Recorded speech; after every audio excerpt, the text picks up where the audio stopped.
Good morning. Namaste. This is Dr. Uma Kedivittal, Faculty of Agricultural and Veterinary Sciences, Jayoti Vidyapeeth Women's University, Jaipur. As you know, I'll be taking the course on metabolism and bioenergetics this semester. In the previous sessions, we have looked into amino acid catabolism. We have looked into how protein from the food can be digested in the body, the various enzymes like trypsin and pepsin and chymotrypsin that can be used for digestion of proteins in the digestive system. And once that is absorbed as amino acids in the body, how and all they can undergo reactions, like what their fates are, what the fate, if the carbon backbone needs to be used for energy synthesis, like for the glucogenic amino acids or the ketogenic amino acids, then like what is the fate of the amino groups of those, like the various reactions by which an amino group can be removed from an amino acid, like the transamination reactions and the deamination reactions. And in that also the oxidative and the non-oxidative and the hydrolytic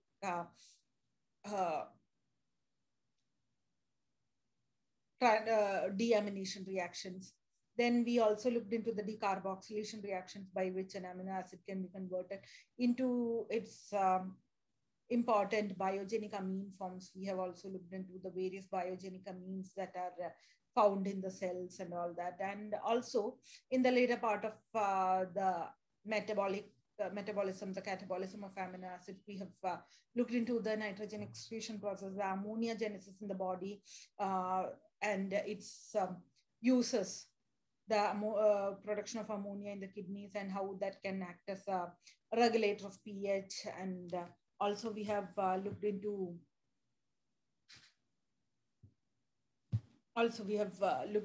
urea cycle and its regulation, and the importance of the various enzymes in the urea cycle, the urea cycle disorders and all we have looked into. So that was it for the catabolism of amino acids. Now, in this session, we will be looking into the anabolism of amino acids, that is the biosynthesis of amino acids. So for this, I'd like to again recap on the various essential and non-essential amino acids, like essential amino acids such as histidine, isoleucine, leucine, lysine, methionine, phenylalanine, threonine, tryptophan, valine.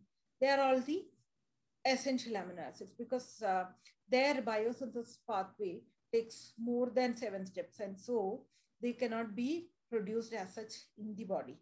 However, there are the non-essential amino acids such as alanine, aspartic acid, asparagine, glutamic acid, serine, and also the 21st amino acid, selenocysteine, which is a modified form of cysteine, wherein it contains selenium. So then there are also the conditionally essential amino acids. Now, why are they known as conditionally essential amino acids? Arginine, because they are required in huge quantities in children, and that cannot be met by the body alone in children. So it's conditionally essential for children. Now, cysteine, because cysteine is actually made using methionine, and methionine is an essential amino acid. So if methionine is not available, then cysteine becomes essential amino acid. Then glycine, again, glycine is produced from serine and tryptophan. So that is the reason why glycine becomes essential. If it's being produced from serine, then it's okay. But sometimes glycine is produced from other amino acids, and that then becomes a conditionally essential amino acid. And then Glutamine is because glutamine is one of the most major requirement among amino acids. Glutamine is one of the most essential ones. And so because of that, sometimes the requirements are not met. Then proline, again, its synthesis requires certain essential amino acids, and tyrosine also. Tyrosine is synthesized from phenylalanine. So it's hydroxylated phenylalanine, and that is the reason why that is required. Like proline,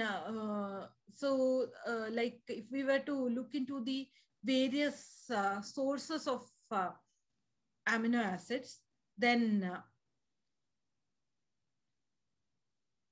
it'll be this. Like if we were to mark the glycolytic pathway in blue, the pentose phosphate pathway, that is the hexose monophosphate shunt, in yellow, and the citric acid cycle in green, then the various precursors are histidine is from ribose 4-phosphate. So, and serine requires 3-phosphoglycerate and histidine. So that is one of the reasons why serine becomes conditionally essential.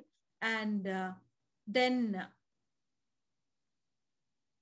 there is phenylalanine, tyrosine, and tryptophan. So tyrosine and phenylalanine is essential amino acid, and then tyrosine is hydroxylated phenylalanine, and then there is alanine, valine, isoleucine, and leucine. So out of these, the 3 branch chain amino acids, valine, isoleucine, and leucine, are essential because our body cannot synthesize the branch chain amino acids. And then there are the oxaloacetate pathway for amino acid synthesis, wherein comes aspartate, which is the direct alpha keto acid, and then asparagine, methionine, threonine, and lysine. And then from the glutamate, glutamine, proline, and arginine. Now again, cysteine is produced. It takes its this one from sulfur from methionine. So again, that is the reason why cysteine becomes conditionally essential. So those will be about all the amino acids.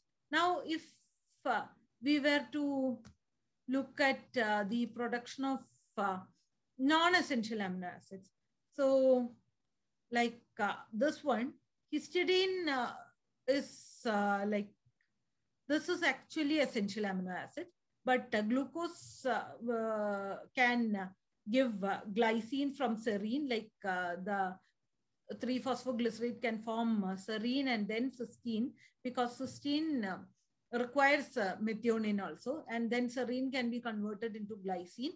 Then from pyruvate, alanine is the direct amino acid for the alpha keto acid pyruvate. Then phenylalanine will give tyrosine. So actually phenylalanine can be derived from alanine, but it's a very complicated procedure. And then this TAs are transamination reactions, direct transamination reactions. Now, but for the serine pathway, there are serine formation, there are like multiple steps involved. Now, oxaloacetate can, by direct transamination, give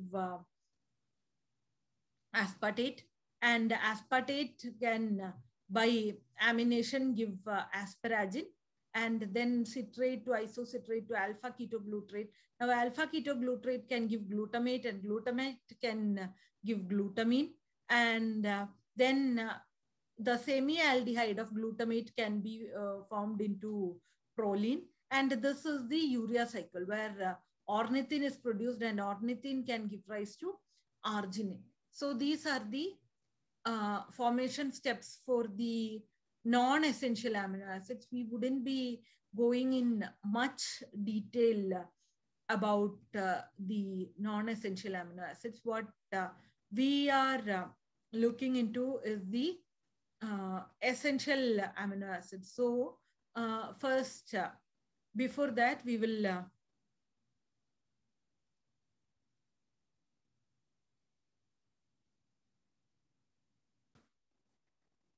So let us look into the biosynthesis of non-essential amino acids in a very fast-forward fashion. So the first and foremost, like most of these can be, as I told, synthesized by general precursors in the body, in the carbohydrate metabolism. So glutamine synthesis can be done by using glutamate plus ATP, giving gamma glutamyl phosphate, and that gamma glutamyl phosphate plus ammonia can give glutamine. So then this glutamate can be synthesized from alpha ketoglutarate. So the four main amino acids are glutamine from glutamate, glutamate from alpha ketoglutarate by transamination, then alanine from pyruvate, aspartate from oxaloacetate. So these four are like directly synthesized, and then this tryptophan, phenylalanine, tyrosine are essential amino acids, and then the like serine can be formed from 3-phosphoglycerate. So this is the next cycle. The serine is formed from 3-phosphoglycerate, and then that can form glycine and cysteine. So over here, actually, cysteine requires methionine as well, and then pyruvate can form alanine. Then the essential amino acids, valine, leucine, and isoleucine. So they are all the from pyruvate, and from aspartate, asparagine can be formed. Then methionine, threonine, and lysine, they are the essential amino acids. Then from like I had told you, from alpha ketoglutarate, glutamine can be formed, glutamate can be formed, and then glutamine can be formed. And the semi-aldehyde of this can lead to proline formation. And then the ornithine urea cycle can actually lead to the formation of arginine. So they are the biosynthesis pathway of non-essential amino acids. Now, if we were to look into the individual amino acids, then like 3-phosphoglycerate gives serine, glycine, and cysteine.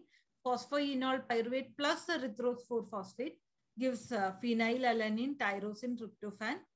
Phenylalanine can actually get hydroxylated to give tyrosine. And then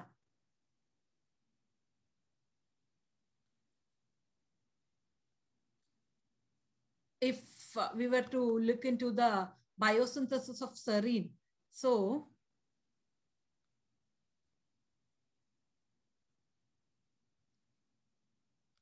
this is biosynthesis of serine. So biosynthesis of serine, I told you that it starts from 3-phosphoglycerate, and then phosphoglycerate dehydrogenase will give 3-phosphohydroxypyruvate. And once we have 3-phosphohydroxypyruvate, then phosphoserine aminotransferase will do a transamination reaction in which glutamate is converted to alpha ketoglutarate, and this will in turn lead to the formation of 3-phosphoserine, and then a phosphatase, phosphoserine phosphatase will release an inorganic phosphate and end up in the formation of serine. Now, this in the presence of tetrahydrofolate will and serine hydroxymethyl transferase, then it will lead to the formation of glycine. So that is the biosynthesis of serine and glycine. And now if we were to look into the biosynthesis of cysteine from serine, so that is in bacteria and plants. So there will be serine acetyl transferase, and that will lead to the formation of orthoacetyl serine, and that will be lysed to form cysteine. So in mammals, actually, that will be derived from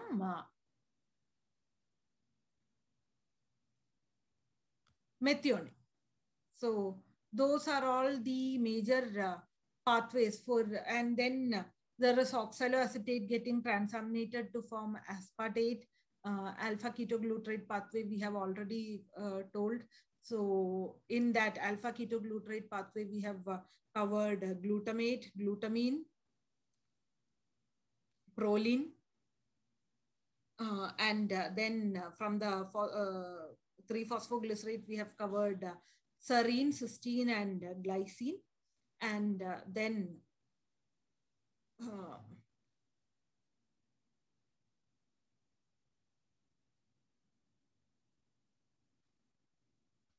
serine, cysteine, and glycine have been covered. And then the phosphoenol pyruvate plus erythrose 4-phosphate, that is a complicated pathway, and we will be looking into it in detail.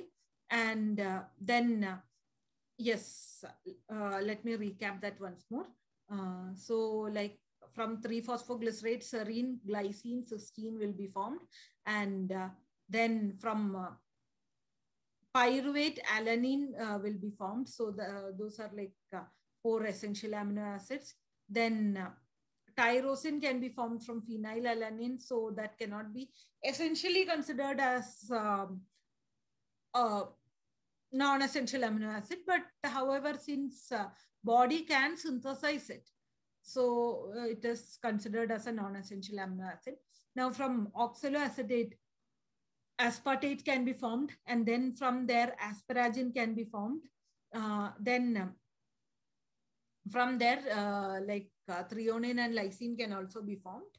But they are again essential amino acids. Then from alpha ketoglutarate, glutamate can be formed, glutamine can be formed, proline can be formed, arginine can be formed.